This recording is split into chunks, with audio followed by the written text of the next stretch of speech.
오늘은 말씀으로 말미암은 믿음이라는 제목으로 하나님의 말씀을 전하도록 하겠습니다.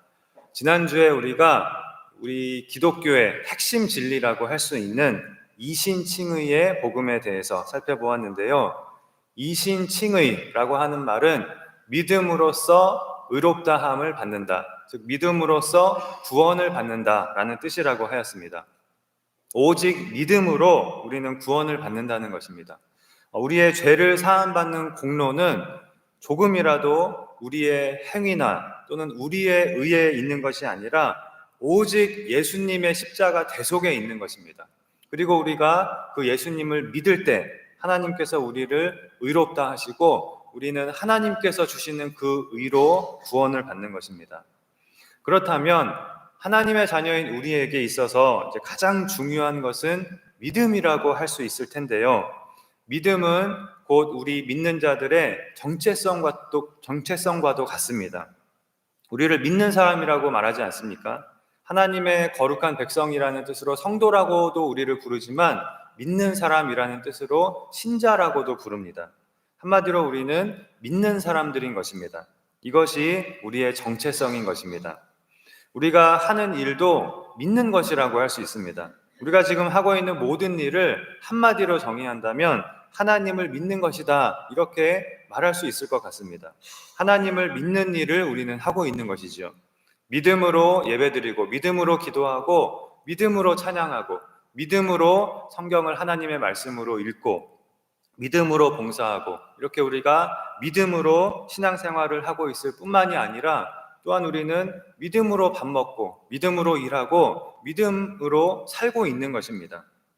모든 일을, 결국 우리가 하는 모든 일은 믿음으로, 믿음을 믿는 일을 하는 것이다, 이렇게 우리가 말할 수 있습니다. 하나님을 믿는 믿음으로 하나님과 함께 모든 일을 하는 것입니다. 그래서 성경은 특히 이 믿음에 대해서 많이 말씀을 합니다.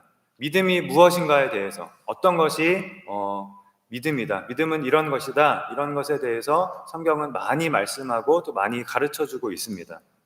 그런데 아이러니하게도 우리 믿는 사람들이 잘 하지 못하는 것 중에 하나가 이 믿는 것인 것 같습니다. 이 믿는 것을 올바로 제대로 하지 못하고 잘못 믿는 경우가 굉장히 많은 것을 보게 됩니다. 왜냐하면 성경이 가르쳐주는 믿음에 대해서 배우지 않고 그냥 내 맘대로 믿으려고 하기 때문에 성경이 말씀하고 있는 그 믿음이 아니라 나만의 주관적인 믿음을 많은 사람들이 가지게 되는 것입니다. 그러면서 내가 하나님을 믿는다고 생각을 하는 것입니다. 그래서 우리는 반드시 믿음이 무엇인가, 믿는 것이 무엇인가, 또 어떻게 믿어야 하는가, 무엇을 믿어야 하는가, 이런 것들을 고민하고 또 배우고 알아야 하는데요. 말씀드렸다시피 성경이 믿음에 대해서 많은 것을 말씀하고 있기 때문에 우리가 믿음에 대해서 다룰 수 있는 내용과 주제도 굉장히 방대하다고 할 수 있습니다. 그래서 오늘은 우리가 이 믿음이라는 주제에 있어서 가장 기초라고 할 수 있는 믿음이 무엇이고, 우리가 무엇을 기초로 어디에서부터 어떻게 믿음을 시작해야 하는가 하는 것에 대해서 오늘 본문 말씀을 통해서 살펴보고자 합니다.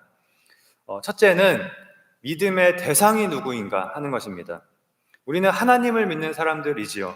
이 세상을 창조하신 하나님, 모든 만물과 모든 영들 위에 홀로 절대자이신 유일하신 하나님, 성경을 통해 우리에게 자신을 계시하신 하나님이 바로 우리가 믿는 믿음의 대상이라고 할 수 있습니다. 그런데 어떤 분이 저한테 이렇게 말씀을 하시더라고요. 내가 교회 다니는 사람들하고 이야기를 해보면 다 저마다 다른 하나님을 믿고 있는 것 같습니다. 어떤 분이 그렇게 얘기를 합니다. 무슨 말입니까? 이분이 이렇게 느낀 것입니다. 이 사람도 하나님에 대해서 이야기하고 저 사람도 하나님에 대해서 이야기하는데 이 사람이 말하는 하나님과 저 사람이 말하는 하나님이 다른 하나님인 것 같다는 것입니다. 뿐만 아니라 사람들이 얘기하는 하나님이 다 다른 것 같다는 것입니다.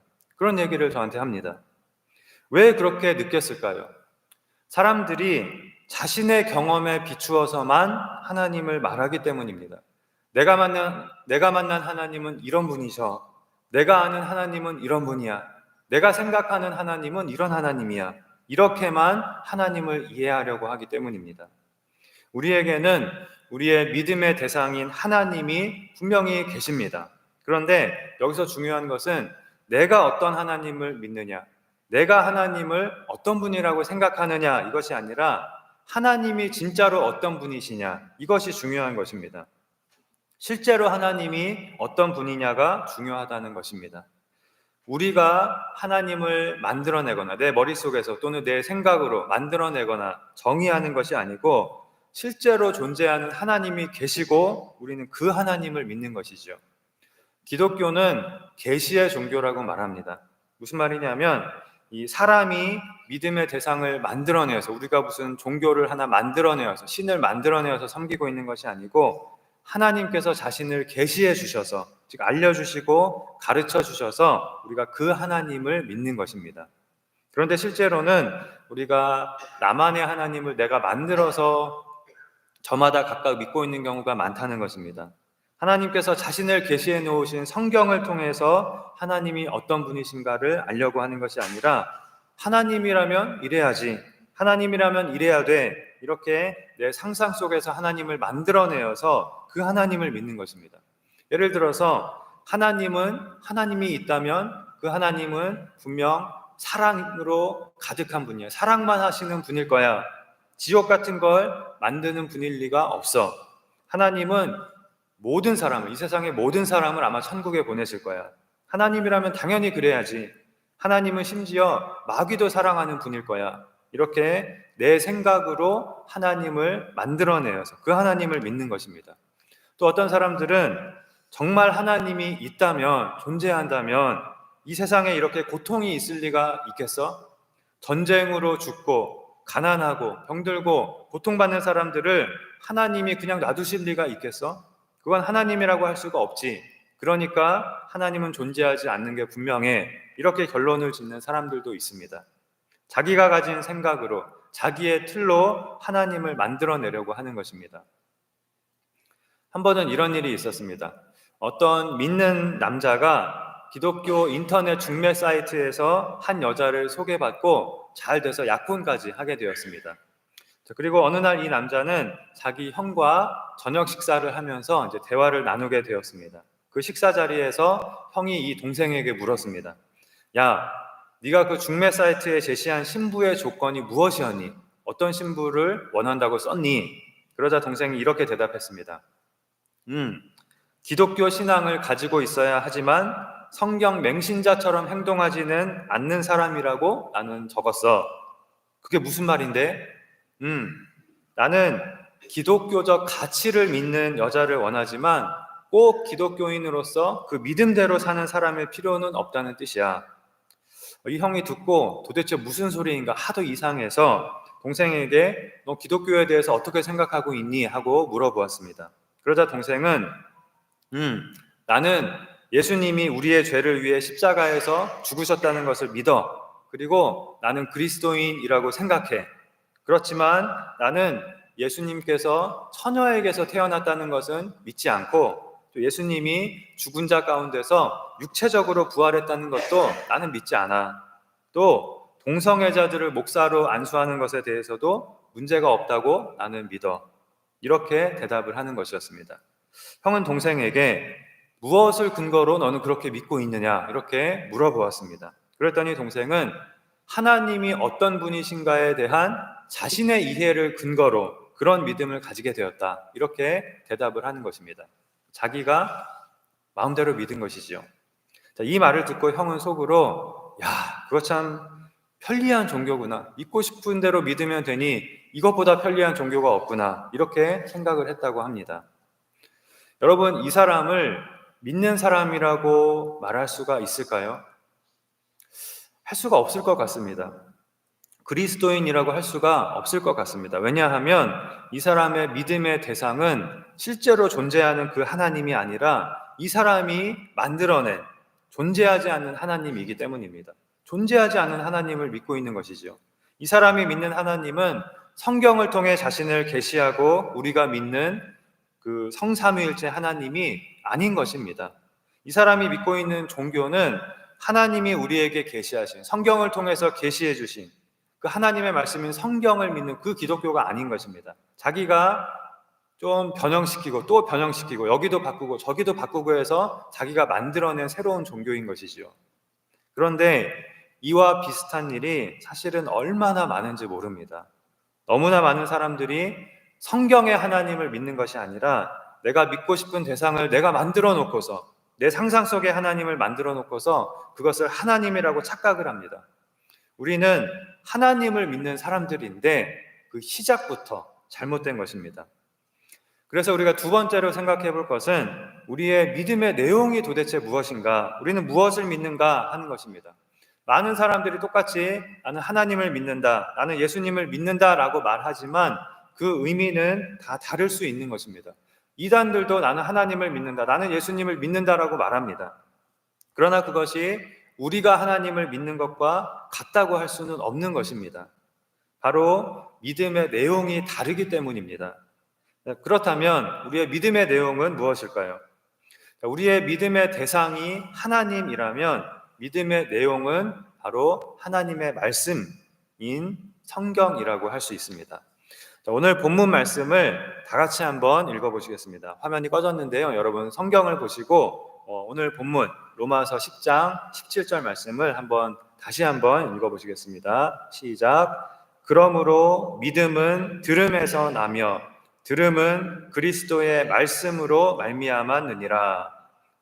네, 아멘이죠. 믿음은 들음에서 나오고 들음은 말씀으로 말미암는다고 하였으니까 우리가 3단 논법으로 이렇게 생각을 해보면 믿음은 결국 말씀으로부터 나온다, 말씀으로 말미암는다라는 것입니다. 우리의 믿음은 말씀, 즉 하나님의 말씀을 믿는 믿음이라는 것입니다. 여러분, 그렇다면 우리의 믿음의 내용은 누가 정하는 것입니까? 우리가 정하는 것이 아닙니다. 내가 무엇을 믿을지를 내가 결정하는 것이 아닙니다. 믿음의 내용은 하나님께서 주십니다. 하나님께서 성경을 통해서 우리에게 무엇을 믿으라고, 이것을 믿으라고 그 믿음의 내용을 우리에게 주셨습니다. 쉽게 말하면 믿음은, 우리가 말하고 있는 지금 우리의 이 믿음은 내가 믿고 싶은 것을 믿는 것이 아니라 하나님이 믿으라고 하시는 것을 믿는 것입니다. 그것이 무엇입니까? 하나님의 말씀인 성경이라는 것입니다. 믿음의 내용은 하나님께서 정해주신 것이기 때문에 선택사항이 아닌 것입니다. 아니 무슨 소리입니까? 내 마음대로 믿지도 못합니까? 내가 믿고 싶은 것을 믿을 자유도 없습니까? 물론 우리는 내 마음대로 믿을 자유가 있습니다. 그렇지만 우리가 그리스도인이라고 내가 불리고 싶다면, 내가 믿는 사람이라고 불리고 싶다면, 나는 예수님을 믿는다라고 내가 말하고 싶다면 반드시 믿어야만 하는 그런 믿음의 내용이 있는 것입니다. 그것이 바로 성경입니다. 그리고 더 구체적으로는 성경의 교리들입니다. 어떤 사람들은 예수님을 믿기만 하면, 예수님을 믿는다고만 하면 다른 것은 어떻게 믿든지 별 상관없다, 다른 것은 중요하지 않다, 이렇게 믿어도 되고 저렇게 믿어도 되고 아무렇게나 해도 된다, 이렇게 말하는 사람들이 있습니다. 예수님만 믿으면 되지, 그것이 중요하지, 나머지는 아무것도 중요하지 않다라는 것입니다. 그러나 나는 예수님을 믿는다는 말이 다 같은 말이 아니라고 하였습니다. 우리가 믿는 예수님이 만일 성경이 말씀하는 예수님이 아니라면 그것은 예수님을 믿는 것이 될 수가 없는 것입니다. 물론 우리가 예수님을 믿을 때 성경을 전부 알고 성경 박사가 되어서 그런 상태에서 예수님을 믿는 것은 물론 아닙니다. 그러나 우리가 믿고 하나님의 자녀가 되었다면 이후로 계속해서 배우고 알아가야 할, 그리고 반드시 믿어야 할 그런 성경의 교리들이 있는 것입니다. 우리가 매 주일 예배 때마다 사도신경으로 신앙 고백을 하는데요. 사실은 격주로 격달로 한 달은 사도신경으로, 한 달은 주기도문으로 신앙 고백을 하고 있습니다. 그런데 이것은 우리가 사도신경이나 주기도문을 외우는 것은 무슨 주문을 외우는 그런 것이 아닙니다. 종교 의식을 행하는 것도 아닙니다. 나는 이러이러한 하나님을 믿습니다, 이렇게 우리의 믿음을, 그리고 우리의 믿음의 내용을 고백하는 것이죠. 굉장히 중요한 시간입니다. 나는 그리스도인입니다, 나는 예수님을 믿는 사람입니다, 이것을 우리가 다 같이 똑같이 함께 고백하는 것입니다. 이 사도신경이 어떻게 해서 나오게 되었냐면요, 오래전 2세기에 활동했던 이단들 때문입니다.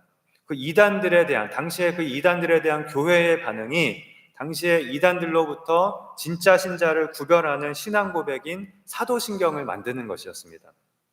적어도 이 신앙 고백을 하는 사람은, 이 신앙 고백을 양심적으로 할 수 있는 사람은 예수님을 올바로 믿는 사람이라고 할 수 있다.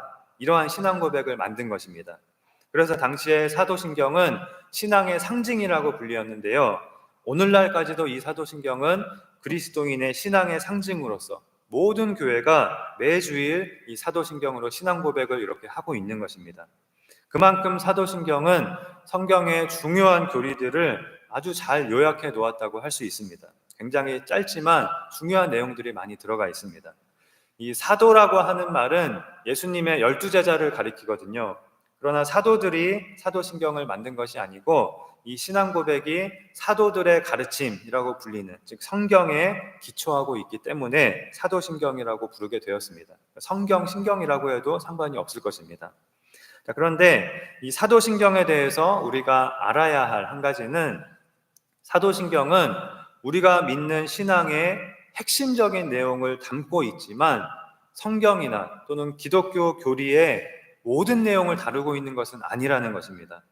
사도신경의 구성을 보면 첫 번째 부분은 성부 하나님, 두 번째 부분은 성자 예수님, 세 번째 부분은 성령 하나님, 이렇게 삼위일체적 신앙 고백으로 되어 있습니다. 이렇게 우리가 믿는 하나님에 대한 신앙 고백에 집중이 되어 있고요. 반면에 천국이나 지옥, 천사나 마귀, 세례나 성찬, 예정론, 교회론, 기타 등등 이런 교리들에 대해서는 말하고 있지 않습니다. 다시 말하면 사도신경은 우리가 나는 하나님을 믿는 사람입니다 라고 말할 수 있는 그런 우리의 믿음의 내용을 최소한으로, 그리고 선택적으로 요약을 해놓은, 우리가 쉽게 이렇게 매번 고백할 수 있도록, 함께 고백할 수 있도록 최대한 압축해서 골라서 짧게 요약해 놓은 것입니다. 그러니까 우리의 믿음의 내용은 사도신경이 전부가 아니고 사도신경은 우리의 믿음의 내용 중에 일부라고 볼 수가 있겠지요. 우리의 믿음의 내용은 사도신경을 넘어서 하나님께서 우리에게 주신 하나님의 말씀인 성경인 것입니다. 그 성경 전체입니다. 성경 중에 일부만을 내가 골라서 믿겠다고 하는 것은 믿는 것이 아닙니다. 또 성경 중에 일부를 내가 마음대로 바꾸어서 믿는 것도 믿는 것이라고 할 수가 없습니다.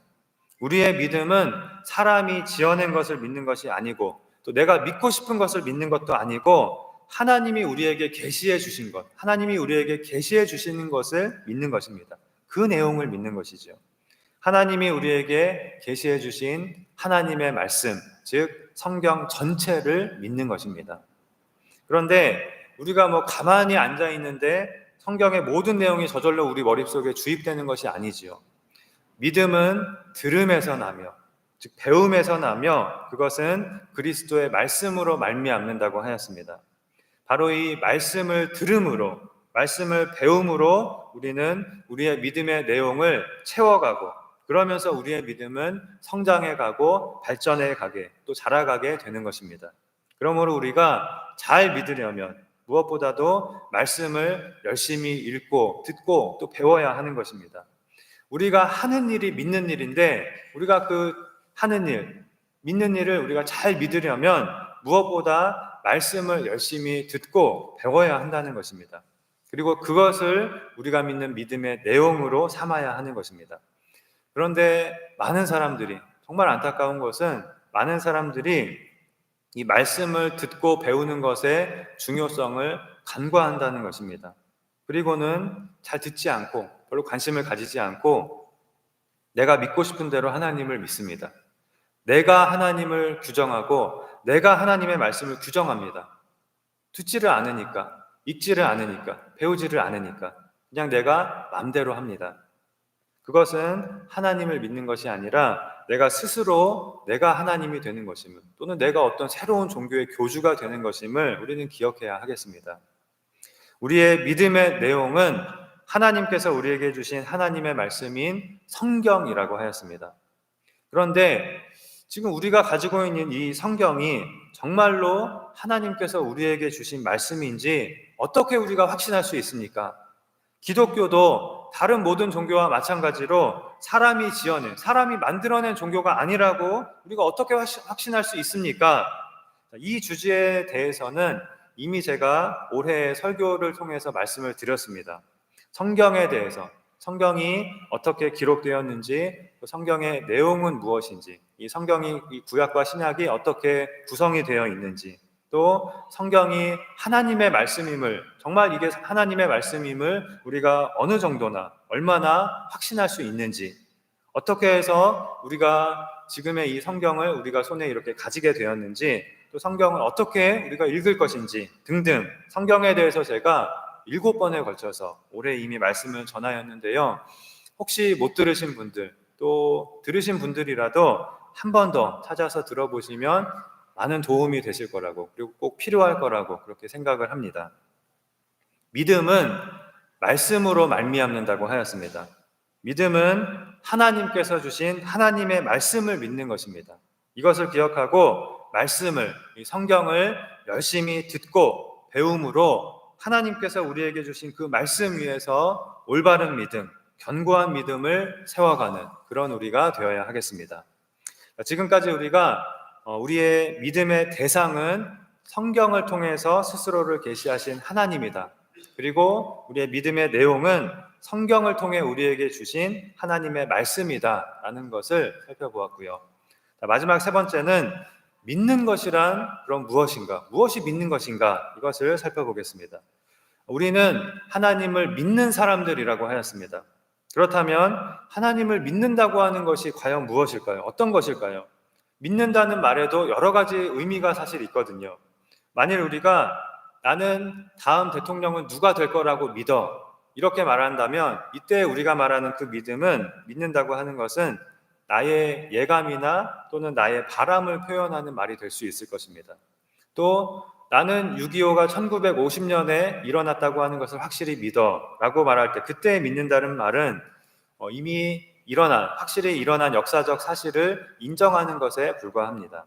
그러나 우리가 나는 예수님을 믿어, 나는 하나님을 믿어 라고 말한다면 이것은 앞의 것과는 전혀 다른 종류의 그런 믿음을 의미합니다.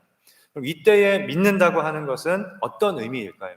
우리의 믿음은 어떠한 것일까요? 하나님을 믿는다는 것이 도대체 무엇일까요? 19세기에 세상에서 가장 밧줄 타기를 잘하는 찰스 블론딘이라고 하는 남자가 있었습니다. 역사상 최초로 밧줄을 타고 나이아가라 폭포를 횡단한 그런 사람인데요. 밧줄은 무려 50m 높이에 설치가 되었고 그 길이도 무려 330m나 되었다고 합니다. 그 밧줄 하나를 놓고 아무 보호 장비도 없이, 아무 안전장치도 없이 나이아가라 폭포를 횡단하는 이 찰스 블론딘을 보기 위해서 수많은 사람들이 한 번에 수만 명이나 되는 그런 사람들이 모여들었다고 합니다.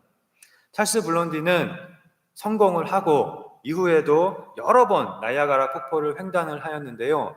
갈수록 대담해졌습니다. 한 번은 중말을 타고 횡단하기도 하였고 또 한 번은 의자와 버너를 가지고 가서 그 중간에서, 그 밧줄 중간에서 앉아서 오믈렛을 요리해 먹는 그런 퍼포먼스를 하기도 했다고 합니다. 또 한 번은 자기 매니저를 목마 태운 채로 밧줄을 타고 그 나이아가라 폭포를 횡단한 적도 있다고 합니다. 한마디로 밧줄 타기에 있어서는 달인 중에 달인인 것입니다. 그런데 한 번은 이 찰스 블론딘이 모여든 구경꾼들에게 이렇게 물었습니다. 제가 여러분 중 한 사람을 외발술에 태워서 이 밧줄 위로 폭포를 건널 수 있을 것 같습니까? 그러자 사람들의 우레와 같은 박수가 쏟아졌습니다. 바로 그때 이 찰스 블론딘이 열렬히 환호하고 있던 한 사람을 발견하고 나서 그에게 이렇게 물었습니다.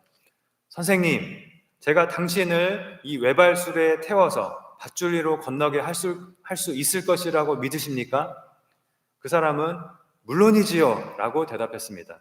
그러자 블론딘은 미소를 지으면서 그럼 한번 타보십시오 라고 말했습니다. 여러분, 그 사람은 어떻게 했을까요? 이 블론딘의 제안을 받아들였을까요? 여러분이라면 어떻게 하셨을지를 한번 생각해 보시면 답이 나오실 것 같습니다. 만약 저라면 타지 못했을 것입니다. 절대로 안 탔을 것입니다. 그 사람도 역시 이 블론딘의 제안을 거절하였습니다. 이 예화는 종종 아는 것과 믿는 것은 다르다는 것을 설명하기 위해서 사용되곤 하는 예화입니다. 또는 할 수 있다고 믿는 것과 실제로 그것을 행동에 옮기는 것은 다르다, 다른 차원이다. 믿음에는 이렇게 결단력이 필요하다. 이것을 말하기 위해서 이 예화를 사용하기도 합니다. 그러나 저는 이 예화를 통해서 좀 다른 것을 말씀드리고 싶습니다. 만일 여러분이 이 예화 속의 주인공이었다면 블론딘이 손을 내밀었을 때 그 손을 잡으셨겠습니까? 저라면 절대로 잡지 않았을 것입니다. 아니, 잡지 못했을 것입니다. 왜냐하면 그것은 블론딘에게 내 생명을 맡기는 것이기 때문입니다. 물론 블론딘이 뛰어난 실력을 가지고 있는 것은 분명합니다. 그러나 실수해서 떨어질 수도 있다고 저는 생각을 하거든요. 원숭이도 나무에서 떨어질 수 있잖아요. 그런데 어떻게 내 생명을 가지고 도박을 하겠습니까?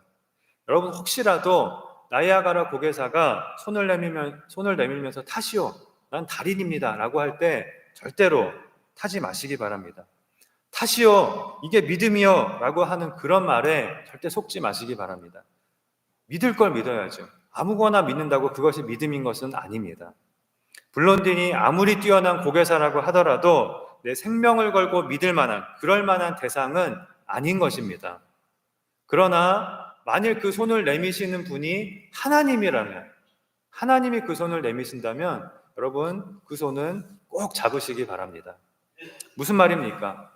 이 세상에 아무리 뛰어난 고개사라고 해도 절대로 사람은 100%의 확률을 가질 수 없습니다. 블론딘이 밧줄을 타고 나이아가라 폭포를 99번을 건넜다고 해도 100번째 떨어지지 않을 거라고 절대로 우리는 보장할 수 없는 것입니다. 그런데 어떻게 블론딘을 믿고 내 생명을 그에게 맡기겠습니까? 그것은 그건 절대로 믿음이 아니라 무모한 일인 것입니다. 반면에 하나님을 믿는 것은 다릅니다. 이 고개사가 내미는 손을 잡는 것과는 전혀 다른 차원의 것입니다. 하나님이라면 우리는 나를 맡길 수 있는 것입니다. 하나님은 절대적으로 믿을 수 있는, 절대적으로 믿을 만한 분이시기 때문입니다. 하나님을 믿는다는 것은 99%의 확률에 나를 맡기는 것과는, 또는 99.9%의 확률에 나를 맡기는 것과도 완전히 차원이 다릅니다. 하나님을 믿는 것은 100% 확실한 것을 믿는 것입니다. 우리가 하나님을 믿는다고 하는 것은 결코 우리가 캄캄한 터널에 들어가는 것과 같은 것이 아닙니다. 저 끝에 보이지 않지만, 캄캄해서 보이지 않지만, 저 끝에 무엇이 있을지 모르지만, 두 눈 감고 한번 믿어보자, 한번 나를 맡겨보자, 그런 것이 아닙니다. 하나님의 길은 100% 우리가 믿고 확신할 수 있는 것입니다. 신뢰할 수가 있습니다. 하나님은 그런 분이시기 때문입니다. 전능하신 창조주이시고 완전하신 분이시고 또 우리를 온전히 사랑하시는 아버지이시고 말씀하신 것을 반드시 지키시고 행하시는 그런 분이십니다. 우리는 바로 그 하나님을 믿는 것입니다. 성경에 믿음에 대해서 말씀하고 있는 히브리서 11장에 보면 아브라함은 하나님의 부르심을 받았을 때 믿음으로 갈 바를 알지 못하고 나아갔다라고 말씀합니다. 이 아브라함의 믿음의 행위는 나이아가라 고개사의 손을 잡는 것과는 다른 것이었습니다. 그 대상이 하나님이시기 때문에 아브라함은 갈 바를 알지 못하였어도 하나님께서 인도하실 그곳으로, 어딘지는 모르지만 하나님께서 인도하실 그곳으로 믿고 나아간 것입니다. 또 히브리서 11장은 아브라함이 믿음으로 아들 이삭을 드린 일을 말씀을 하면서 아브라함은 하나님이 능히 이삭을 죽은 자 가운데서 다시 살리실 줄로 믿었다고 말씀을 하고 있습니다. 왜냐하면 하나님께서 이미 말씀하시기를 이삭을 통하여 아브라함의 자손이 별과 같이 많아질 거라고 분명하게 하나님께서 약속하셨기 때문입니다. 바로 이 하나님의 약속을 아브라함은 믿은 것입니다. 하나님께서 이삭을 바치라고 아브라함을 시험하신 것은 아브라함 입장에서는 도저히 이해할 수 없는, 아브라함의 머리로는 평생을 고민해도 이해할 수 없는 그런 일이었지만 하나님의 약속이 있었기 때문에 설사 이삭이 죽더라도 하나님께서 이삭을 다시 살리실 거라고 아브라함은 굳게 믿었다는 것입니다. 이 아브라함의 믿음은 바로 말씀으로 말미암은 믿음이었습니다. 우리가 하나님을 믿는다고 하는 것은 바로 하나님의 약속, 하나님의 말씀을 믿는 것입니다. 그 말씀이 바로 우리가 100% 신뢰할 수 있는, 확신할 수 있는 그런 믿음의 기초가 되는 것입니다. 하나님께서 성경을 통해 주신 모든 약속들은 전부 다 우리에게 주시는 약속들입니다. 우리가 그것을 믿을 때 그 모든 약속들을 성취할 수 있는 것입니다. 구원도 우리가 오직 믿음으로 받지만 하나님의 약속들도 오직 믿음으로만 성취할 수 있는 것입니다. 그런데 믿음에 대해서 우리가 기억해야 할 한 가지는, 믿음은 나로부터 출발하는 것이 아니라 하나님으로부터 시작된다는 사실입니다. 하나님은 우리에게 믿음을 요구하시지만 또한 우리에게 믿음을 주십니다. 하나님은 그런 분이십니다. 우리에게 믿음을 요구만 하시는 것이 아니라 친히 하나님께서 우리에게 믿음을 주십니다. 베드로가 어떻게 물 위를 걷는 경험을 하였습니까? 스스로 그러한 믿음을 가진 것이 아니라 예수님이 믿음을 주신 것입니다. 베드로가 물 위를 걸어오시는 예수님을 보고 주여, 만일 주님이시거든 나를 명하사 물 위로 오라 하소서라고 하였습니다. 그때 예수님께서 오라 하시니 베드로는 그 말씀에 의지하여 물 위를 걸은 것입니다. 지난주에 우리가 보았던 에베소서 2장 8절 말씀에 우리가 믿음으로 말미암아 구원을 받았는데 그 믿음도 하나님의 선물이라고 하였습니다. 믿음은 하나님께서 주시는 선물입니다. 그러므로 우리는 하나님께 믿음을 구해야 합니다. 물론 내가 믿어야 하지만, 그것도 굉장히 중요하지만 내가 믿는 것입니다. 내가 믿어야 하지만 동시에 하나님께로부터 오는 믿음을 우리는 또 구해야 하는 것입니다. 그러면 하나님께서 우리에게 믿음도 주시고 믿음과 함께 평안도 주시고 확신도 주시고 또한 우리를 만나 주실 것입니다. 그러나 우리가 믿음을 달라고 기도만 하면 되는 것은 아닙니다. 믿음은 들음에서 나며 들음은 그리스도의 말씀으로 말미암기 때문입니다. 이 믿음과 말씀은 서로 뗄 수 없는 그런 관계인 것입니다. 우리는 하나님에 대해서 깨닫고 이해하는 만큼만 믿음이 자랄 수 있습니다. 하나님의 말씀을 깨닫고 이해하는 만큼만 우리의 믿음이 자랄 수 있는 것입니다. 그래서 성경이 없이는 믿음이 자랄 수가 없는 것입니다. 만일 말씀과 상관없이, 성경과 상관없이 내 믿음이 좋아졌다 또는 내 믿음이 좋아지고 있다, 이런 분들은 그 믿음이 도대체 무슨 믿음인가, 어떠한 믿음인가, 이것을 꼭 돌아보셔야 합니다. 그것은 말씀이 없이 믿음이 좋아지고 있다, 믿음이 생겼다, 이것은 방심밖에 될 수 없는 것입니다. 믿음은 말씀으로 말미암는다고 하였습니다. 우리가 계속해서 말씀을 듣고 깨달아 갈 때 그 말씀으로 말미암아 우리의 믿음은 점점 더 풍성해지고 자라가고 온전해지게 되는 것입니다. 그러므로 우리는 기도할 때 하나님께 믿음을 달라고 기도하면서 또한 성령님께서 말씀을 밝히 깨달아 알게 해주시도록, 그래서 우리의 믿음이 더 깊어지고 풍성해지고 성장하게 해달라고 기도해야 하겠습니다. 우리가 말씀을 깨닫는 것은 단순히 지식적으로 머리로만 깨닫는 것이 아니라 이 성령님의 조명으로 내 영혼이 말씀에 반응하고 그 말씀을 하나님의 말씀으로 받아들이는 것입니다. 성령님께서 말씀을 깨닫게 하시는 것을 조명이라고 한다고 하였습니다. 이 조명을 우리가 구해야 하는 것입니다.